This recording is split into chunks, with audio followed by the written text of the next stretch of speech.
Iki piye to jane? Nyapa nek iki piye. Toko kok barangnya kesik ki piye? Lihat lho Mas, amblong lho. Yo, iki Mbah pengiriman Jawa Tengah, Jawa Timur iki full Mas. Tapi yo wis metu kabeh barange sesuk disinahi lho. Iki jenenge apa ka? Yo iya to jadi melayani. Iya, iki apa kene Mas? Kene kita golek paket hemat. Paket hemat. Oh, sing oleh akeh, yo murah. Oh ya wis ngene. 5 juta iki. Oleh piro? Papat. Tuh, iki tan apa ka? Yo to, iki lho. Kok bosono dikali. Ora, iki lemari 2 pintu. Yo. Gambare emas. Weh.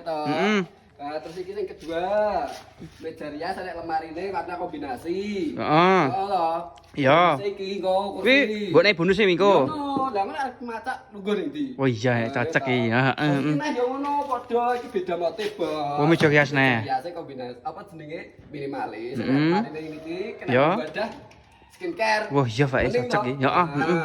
Nah, terus ini yang terakhir. Oh, ini polosan tanpa kaca maksudnya toh. Iya. Warna emas.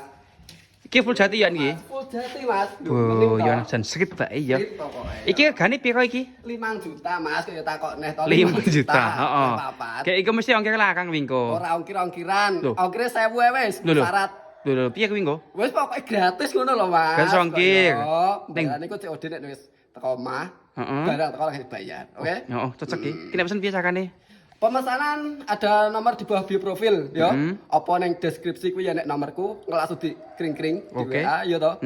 Mas paket 5 juta dapat 4 Oke. ya toh. Meja rias 2, almari 2, kirim ke Semenep, ke Cilacap, Banyuwangi, siap. Gratis ready. ongkir ya? Gratis ongkir. Oke. Oke, 5 baik. juta dapat 4. Cocok bolo. 5 juta leh papat bolo.